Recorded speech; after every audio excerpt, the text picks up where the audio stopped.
Big Boss Telugu season 8 first day ఎపిసోడే హాట్గా సాగింది. కెప్టెన్ లేకపోయినా ఆ స్థానంలో చీఫ్లు ఉంటారని చెప్పారు బిగ్ బాస్. దీంతో మొత్తం 14 మంది కంటెస్టెంట్లలో చీఫ్ ఎంపిక కోసం పెద్ద యుద్ధమే జరిగింది. బిగ్ బాస్ ఇచ్చిన ట్విస్ట్తో ఫస్ట్ డేనే గొడవలతో స్టార్ట్ అయింది. చివరకు ఏకంగా 3 చీఫ్లుగా ఎంపికయ్యారు. నిఖిల్, నైనిక, యష్మి ఇంటి చీఫ్లుగా సెలెక్ట్ అయ్యారు. ఆ తర్వాత వారికి అభినందనలు తెలిపిన బిగ్ బాస్, మీ పక్కన 3 హారాలు పెట్టి ఉన్నాయి, వాటిని సగర్వంగా ధరించి ఇంటి చీఫ్ గద్దెలపై కూర్చోవాలని కోరడంతో వారి స్థానాల్లో కూర్చున్నారు 3. ఇక బిగ్ బాస్ సీజన్లో నామినేషన్స్ కోసం ప్రతి ఒక్కరూ ఈగర్గా వెయిట్ చేస్తుంటారు. ఎందుకంటే నామినేషన్స్లో ట్విస్టుల మీద ట్విస్టులు వెలుగులోకి వస్తుంటాయి, పెద్ద రచ్చే జరుగుతుంటుంది. ఇదిలా ఉంటే నామినేషన్స్ అంటేనే హౌస్మేట్స్లో ఓ రకమైన భయం ఉంటుంది. వారు భయపడినట్టుగానే సీజన్ 8 ఫస్ట్ నామినేషన్ ఎపిసోడ్ కూడా హాట్గా సాగింది. కంటెస్టెంట్ల మధ్య హీటెడ్ ఆర్గ్యుమెంట్స్ నడిచాయి. బేబక్క, మీరు కిచెన్లో నిర్లక్ష్యంగా ఉన్నారంటూ సోనియా సీరియస్ అయింది. దీంతో కుక్కర్ ప్రెషర్ దిగిపోయేంత వరకు ఆగాలంటూ ఆమెకు స్ట్రాంగ్ కౌంటర్ ఇచ్చారు బేబక్క. ఈ నేపథ్యంలోనే బేబక్కను సోనియాను బేబక్క నామినేషన్ చేశారు. ఇక కట్టేసిన కుక్క మురిగినట్టు భౌవోమరణం కాదు అంటూ మణికంఠ శేఖర్ భాషతో వాగ్వాదానికి దిగుతాడు. ఈ విషయంలో మణికంఠ శేఖర్ భాష మధ్య హాట్గా డైలాగ్ వార్ జరిగింది. నువ్వు బిగ్ బాస్ కాదు, నువ్వు చెబితే వినాల్సిన అవసరం మాకు లేదంటూ శేఖర్ భాష గొడవకు దిగడంతో, మీకు క్లారిటీ ఆఫ్ థాట్ లేదని మాకు అర్థమవుతోంది అంటూ మణికంఠ శేఖర్ భాషతో వాగ్వాదానికి దిగుతాడు. ఇక ఆ తర్వాత ప్రేరణ, సోనియా మధ్య కూడా పెద్ద యుద్ధమే జరిగింది.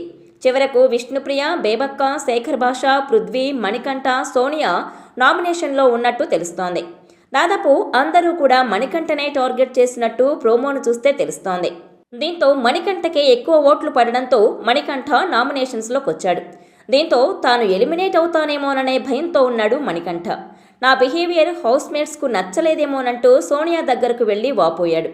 దీంతో మణికంఠకు సోనియా ధైర్యం చెప్తోంది. నువ్వు భయపడకు, ఎవరు నామినేట్ అవ్వాలనేది జనాలు డిసైడ్ చేస్తారు. నువ్వు భయపడినా నామినేట్ అవుతావు, భయపడకపోయినా నామినేట్ అవుతావు, ధైర్యంగా ఉండు అంటూ మణికంఠకు సోనియా ధైర్యం చెప్తోంది. ఇక ఆ తర్వాత, నాకు ఒక్క ఛాన్స్ ఇవ్వండి బిగ్ బాస్, కనీసం 5 వారాలైనా హౌస్లో ఉంటే తానేంటో నిరూపించుకుంటానని బిగ్ బాస్ కెమెరా ముందుకు వెళ్ళి మొరపెట్టుకున్నాడు మణికంఠ. నేను చాలా ప్రాబ్లమ్స్లో ఉన్నాను బిగ్ బాస్ అంటూ విన్నవించుకున్నాడు. అయితే హౌస్మేట్స్ అందరూ నాగమణికంఠనే టార్గెట్ చేయటం, అతనికే ఎక్కువ నామినేషన్స్ పడడంతో మణికంఠ మరో పల్లవి ప్రశాంత్ అవుతాడా, మరో కౌశల్ అవుతాడా అన్నది హాట్ టాపిక్గా మారింది. నాగమణికంఠకు సింపతి వర్కౌట్ అవుతుందా అన్న అంచనాలు వెలువడుతున్నాయి. ఇక సోనియా ఆకుల మంచి పర్ఫార్మెన్స్ చూపిస్తోంది.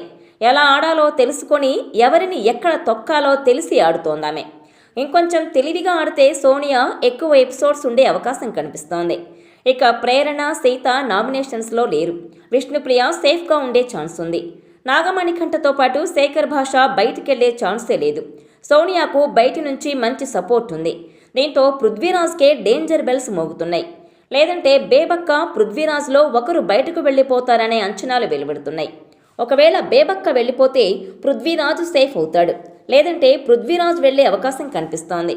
ఈ నేపథ్యంలోనే ఈ వారం ఎవరు నామినేట్ అవుతారనేది ఉత్కంఠగా మారింది. 2 రోజుల్లోనే చాలా జరిగాయి కాబట్టి పృథ్వీరాజ్ పెద్దగా హైలైట్ అవడం లేదు. హౌస్లో ఇంకా ఆర్గ్యుమెంట్స్ జరిగే అవకాశం ఉంది కాబట్టి ఇవాళ ఇంకా ఏం జరుగుతుందో చూడాలి.